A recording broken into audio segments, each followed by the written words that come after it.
رب تبارک و تعالیٰ فرماتا ہے لا تقنطوا من رحمت اللہ، اللہ کی رحمت سے نا امید مت ہو. ان اللہ یغفر الذنوب جميعا انہ هو الغفور الرحیم، بے شک اللہ سارے گناہوں کو معاف کرے گا، وہ غفور و رحیم ہے.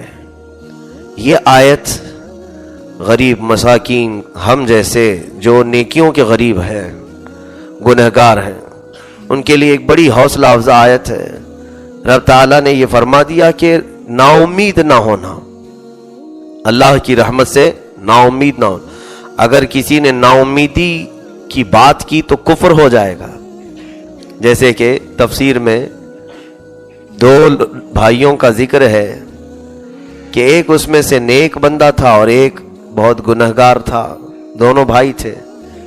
جو نیک تھا وہ اسے سمجھاتا رہتا تھا کہ تو باز آ جا اپنے گناہوں سے، توبہ کر لے. تو کہتا کہ ٹھیک ہے میں توبہ کر لوں گا، باز آ جاؤں گا. ایک دن اس نیک انسان نے، نیک بھائی نے اپنے اس گنہگار بھائی کو کیا کہا، تو نے اتنے گناہ کر لیے کہ اب خدا بھی تجھے معاف نہیں کرے گا. یہ جملے بہت سارے لوگوں کی زبان سے نکلتے ہیں، تجھے اب خدا بھی معاف نہیں کرے گا، تجھے خدا بھی نہیں بخشے گا. تو یہ اس کی زبان سے نکلا اور دونوں کی موت ہوئی. حدیث پاک میں اس کا ذکر ہے. انہیں اٹھایا رب تبارک و تعالیٰ نے، اور ان کا جب حساب ہوا تو ان میں سے نیک بندے کو سب سے پہلے اٹھا کر کے پوچھا گیا تو نیکیاں تو کرتا تھا، لیکن میرے ایک گنہگار بندے کو تو نے مجھ سے نا امید کیسے کیا؟ کیا تو نے میری رحمت کو ناپ کر کے دیکھا تھا کہ میں کتنے لوگوں کو معاف کر سکتا ہوں، کس کو نہیں کر سکتا؟ رب تبارک و تعالیٰ سے کسی کو نا امید کرنا یہ مولا کو جلال میں لاتا ہے.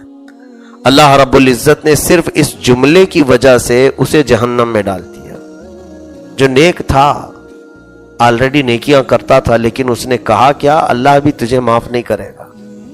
تو اپنے آپ کو پاک سمجھنا اور پھر دوسروں کو یہ کہنا کہ اسے خدا بھی نہیں معاف کرے گا، معاذ اللہ. رب تعالیٰ کے معاملات میں دخل اندازی نہ کرو. وہ غفار ہے، کیسا ہے وہ جانتا ہے.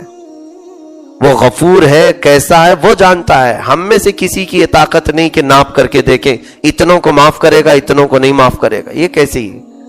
اسی طرح سے پھر اس گنہگار کو اٹھایا، اس سے پوچھا گیا کہ تو کیوں باز نہیں آتا تھا گناہوں سے؟ تو کہا مولا میں روزانہ توبہ کرنے کی سوچتا، میں نفس کی شرارتوں میں ملوث ہو گیا، شیطان کے بہکاوے سے گناہ میں چلا جاتا. پھر مولا ایک بات کا یہ خیال آتا تھا کہ میں بڑا کمزور جسم کا مالک ہوں اور تیرے عذاب تو بہت بڑے بڑے بھیانک ہیں، بڑے بڑے عذابات. مجھے ایسا لگتا تھا مولا کہ میرے کمزور جسم کو تو بڑے بڑے عذابات نہیں دے گا، کہ میں اٹھا ہی نہیں سکوں گا، سہ ہی نہیں سکوں گا.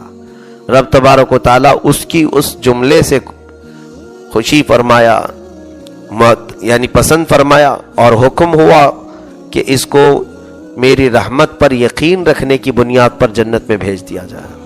معاف کر دیا گیا. عزیزان گرامی، رب تبارک و تعالیٰ نے قرآن میں جو فرمایا لا تقنطوا من رحمت اللہ، کسی بھی بندے کو کسی بھی عمر میں نا امیدی کرنا ہی نہیں چاہیے، مایوسی نہیں. جیسے بعض لوگوں کا ایک خیال ہے ہم تو بہت گناہ کر چکے، اب آپ صحیح کہتے ہیں مسجد میں آ جاؤ توبہ کر لو، لیکن اتنا کر چکے ہیں مولانا کہ کیا بتائیں، ہم کو نہیں لگتا ہے کہ اب ہم پاک ہو جائیں گے. رسول کریم صلی اللہ تعالیٰ علیہ وسلم کی بارگاہ میں ایک بندہ ایسی بھی آیا تھا، اس نے کہا میرے گناہ بہت بڑے ہیں، بہت زیادہ ہیں. رب تبارک و تعالیٰ کی طرف سے یہ حضور اکرم صلی اللہ علیہ وسلم کو وحی آئی، پوچھیں اس کو کہ اس کے گناہ سمندر کے برابر ہیں، سمندر کی طرح ہیں؟ تو اس نے کہا نہیں، اس سے بھی زیادہ ہیں. حضور پاک صلی اللہ علیہ وسلم نے اس سے پوچھا کیا تیرے گناہ پوری دنیا کے جتنے درخت ہیں وہ اتنے ہیں، ان کے پتوں کے برابر ہیں؟ اس نے کہا نہیں، اس سے زیادہ ہیں. کہا اس سے پوچھا کیا تیرے گناہ زمین و آسمان کے بیچ کی خلا جتنی ہے اتنے ہیں؟ کہا ہو سکتا ہے اس سے بھی زیادہ ہو. تب رب تبارک و تعالیٰ نے فرمایا اے محبوب اس سے پوچھے کیا اس کے گناہ میری رحمت سے بھی زیادہ ہیں؟ تو وہ بندہ کہنے لگا میں نے رب کی رحمت کو ناپا نہیں، یقیناً اس کی رحمت پوری کائنات کو گھیرے ہوئے ہے، میرے گناہ اس سے زیادہ نہیں ہوں گے، تب اس کے لیے حکم آیا کہ مولا اپنی رحمت میں ہر گنہگار کو چھپا لے گا۔ رحمت خداوندی، اللہ کی رحمت کتنی ہے، وسعت رحمتی کل شیء، اللہ تو فرماتا ہے قرآن پاک میں ہر چیز کو میری رحمت نے گھیر لیا ہے۔ اگر اللہ کی رحمت نہ ہوتی تو کوئی ماں اپنے بچے سے محبت نہ کر رہی ہوتی۔ ماں جو اپنے بیٹے سے پیار کرتی ہے، محبت کرتی ہے، اس کے دل میں جو رحم کا مادہ ڈالا ہے، یہ اللہ کی رحمت ہے، رب تبارک و تعالیٰ کی رحمت کا حصہ ہے۔ ہم آپس میں ایک دوسرے سے بغیر جھگڑے ہوئے ہیں، جو صحیح سلامت محبت کے ساتھ رہتے ہیں، اس میں اللہ تعالیٰ کی رحمت ہے۔ اور اسی طرح سے ہمارے لیے رحمت کے اگر حصے میں آپ کو گناؤں، اللہ تعالیٰ کی رحمت کا ایک حصہ ہے کہ ہم پر آسمان کو معلق رکھا ہے، گرنے نہیں دیتا۔ کہیں آسمان کا کوئی پلر دیکھا آپ نے، ستون دیکھا ہے؟ بغیر ستون کے اس آسمان کو قائم رکھا ہے، کسی کے سر پر گرنے نہیں دیتا، یہ اس کی رحمت کا حصہ ہے۔ زمین کو اس نے پانی پر بچھا رکھا ہے لیکن کبھی ڈولتی نہیں ہے، ہمارے لیے مضبوط ہے، جہاں چل رہے ہیں قرار ہے اس کے اندر، یہ اللہ کی رحمت کا حصہ ہے۔ فرمایا گیا کہ اگر آسمان سے بارش کو چھوڑ دیا جائے، دروازے کھول کر، پوری دنیا بہہ جائے گی۔ پھر ہوتا کیا ہے؟ فرمایا کہ ایک ایک بوند کو ایک ایک فرشتہ نیچے لا کر رکھ کے جاتا ہے جب بھی بارش ہوتی ہے، تاکہ بندوں پر ہلاکت نہ جائے۔ اگر وہاں سے برسا دیا جائے پریشر سے، سب بہہ جائیں گے۔ میرے عزیزو، یہ رحمت کے حصے ہیں اللہ رب العزت کے، جو دنیا میں ہم دیکھ رہے ہیں۔ اس کے علاوہ ہمیں وقت پر بھوک کا احساس ہونا، کیا تمہارے کنٹرول میں ہے یہ؟ جب چاہو تمہیں بھوک لگ جائے، یہ قدرت خداوندی کا نظام ہے آپ کے اندر۔ کئی تو ایسے ہیں جن کو بھوک لگتی ہی نہیں، وہ بیماری الگ ہے۔ یعنی ہم کو وقت پر بھوک لگنا، ہمارے آرام کے وقت نیند کا آنا، یہ اللہ کی رحمتوں میں سے ہے۔ یہ تمام چیزیں اس کی رحمت ہے ہم پر، اور نعمتیں ہیں اس کی۔ اب اس کے علاوہ سنیے، روایت میں موجود ہے، اللہ رب العزت نے فرمایا کہ اللہ کی رحمت کے 100 حصے ہیں۔ اگر اللہ کی رحمت کے 100 حصے، دنیا میں جو کچھ بھی تم رحمتیں دیکھ رہے ہو اللہ کی، یہ ان 100 میں سے صرف ایک حصہ اللہ نے ظاہر کیا ہے، اور باقی 99 حصے قیامت کے دن کے لیے رکھا ہے۔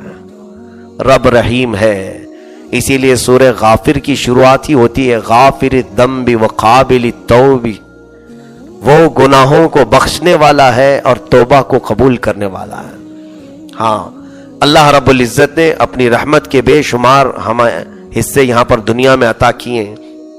اب یہاں سے بعض وہ چیزیں بھی میں عرض کروں کہ اللہ تبارک و تعالیٰ کی رحمت کو بندوں نے محسوس نہیں کیا، جبکہ کائنات میں اللہ تعالیٰ نے گنہگاروں کو معاف کرنے کے اتنی مثالیں ہمیں بیان فرمائی، قرآن پاک میں بھی، احادیث رسول میں بھی، کیسے کیسے بڑے سرکش تھے، گنہگار تھے، عیسیاں شیار تھے، کبھی کبھار تو معاف کر کے اتنے اوج پر پہنچایا کہ انہیں اپنی ولایت کا مقام عطا کیا۔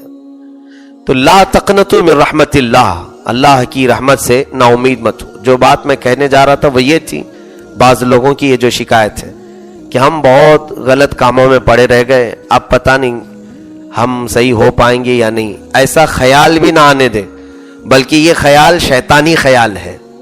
شیطان تمہارے دماغ میں یہ ڈالتا ہے کہ تم اب بہت گناہ کر چکے ہو، کائے کو توبہ کرو گے، چھوڑو جیسے ہیں ویسے ہی رہنے دو۔ اور کبھی کبھار کیا ہوتا ہے، توبہ کر کے بندہ صحیح ہونے لگتا ہے تو اس کو کچھ زیادہ مشکلات اور پریشانی آنے لگتی۔ جب آوارہ تھا تو کوئی کچھ بولتا نہیں تھا، جب سدھر گیا تو تانے بہت دیتے ہیں، اچھا ہو گیا تو اسے ٹوکا بہت جاتا ہے، تو ایسا ہے ویسا ہے۔ تو ابلیس لعین اس کے دماغ میں خیال لاتا ہے، ارے وہی زندگی اچھی تھی، پہلے کی زندگی، اس میں تو خوش تھا، کوئی کچھ بولتا ہی نہیں تھا، یہ کیا ہے کہ اچھا ہونے کی کوشش کر رہا ہوں تو ہر کوئی ٹوک رہا ہے۔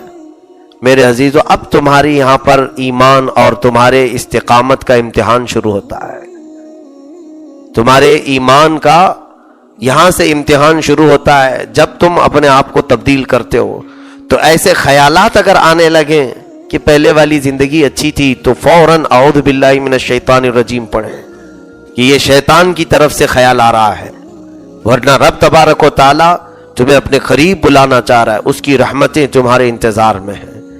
آپ اندازہ کریں اللہ رب العزت نے ہم پر جو رحم فرمایا، کس حد تک رحم فرمایا جانتے ہیں؟ پچھلی امتوں کے لیے ایسا تھا کہ وہ مرنے سے کئی سال پہلے توبہ کر لیں تو ٹھیک ہے، نہیں تو ان کو عذاب میں گرفتار کر لیا جاتا۔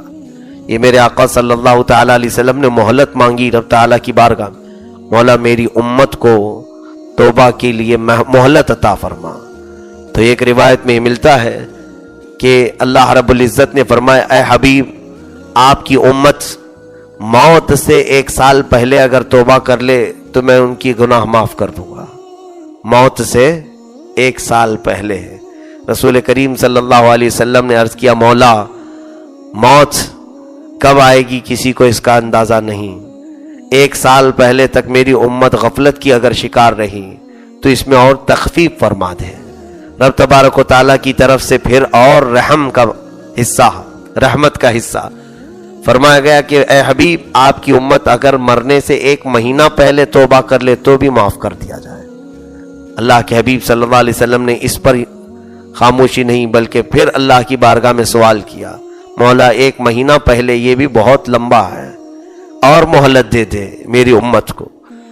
رب تبارک و تعالیٰ کی طرف سے تیسری مہلت یہ ملی کہ موت سے 1 دن پہلے توبہ کر لے، موت سے 1 دن پہلے توبہ کر لے۔ پھر میرے آقا صلی اللہ علیہ وسلم روتے رہے مولا 1 دن پہلے بھی کسی کو خبر نہیں، یہاں تک کہ رب تعالیٰ نے ہم پر اتنی رحمت فرمائی اور آخر میں ارشاد ہوا اے حبیب موت کے فرشتے نظر آنے سے پہلے پہلے توبہ کر لے تو بھی معاف کر دوں گا۔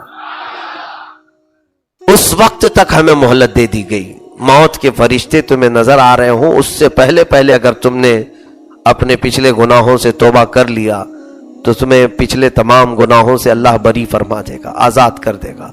عزیزان گرامی، پہلے خود بھی نا امید نہ ہو اور دوسروں کو بھی نا امید نہ کریں مولا کی رحمت سے۔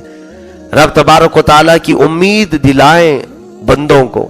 اللہ کے حبیب صلی اللہ تعالیٰ علیہ وسلم یہی تو فرماتے کہ تم میں سے چاہے جس کے گناہ جیسے بھی ہوں وہ آئے بارگاہ رب العزت میں۔ قرآن میں کئی جگہ مولا فرماتا ہے شرک اور کفر کو چھوڑ کر اس کے علاوہ جو بھی گناہ ہوگا مولا اسے بخش دے گا، معاف کرے گا۔ صلح کرو، رب تبارک و تعالیٰ کی بارگاہ میں آؤ اور اسے منا لو اس سے پہلے کہ تم پر اللہ کا عذاب آ جائے۔ وَأَنِيبُوا إِلَىٰ رَبِّكُمْ وَأَسْلِمُوا لَهُ مِن قَبْلِ أَن يَأْتِيَكُمُ الْعَذَابُ ثُمَّ لَا تُنصَرُونَ۔ اللہ فرما رہا ہے عذاب آنے سے پہلے، گرفتار ہونے سے پہلے پہلے تم واپس آ جاؤ، پکڑے جانے سے پہلے۔ پھر آگے اگر پکڑے گئے عذاب آ گیا تو آیت کا آخری حصہ یہ ثُمَّ لَا تُنصَرُونَ، تمہاری پھر کوئی مدد نہیں کی جائے گی، کوئی مدد نہیں کی جائے گی۔ سوچو اللہ جب فرما رہا ہے مدد نہیں کی جائے گی تو اس کے بعد ہے کون جو مدد کرے گا؟ کوئی اس کی ذات کے بعد مدد کرے گا؟ تو اس چیز کا خیال رکھیں کہ ہمیں پتہ نہیں ہے کہ ہماری زندگی کی کون سی رات آخری ہے۔ ہر رات ہمیں توبہ سے رات گزارنی چاہیے۔ صبح اٹھو تو توبہ کر کے اٹھو، اور اپنے زندگی کے شب و روز میں ایسی جگہوں پر جانے سے بچو جہاں تمہاری موت آئے تو سیدھا جہنم میں لے جانے کا سبب نہ بن جائے۔ ایسی جگہوں پر اپنا وقت نہ بتاؤ کہ وہاں پر تمہاری موت آئے تو پھر تمہیں عذاب کے ساتھ اٹھایا جائے۔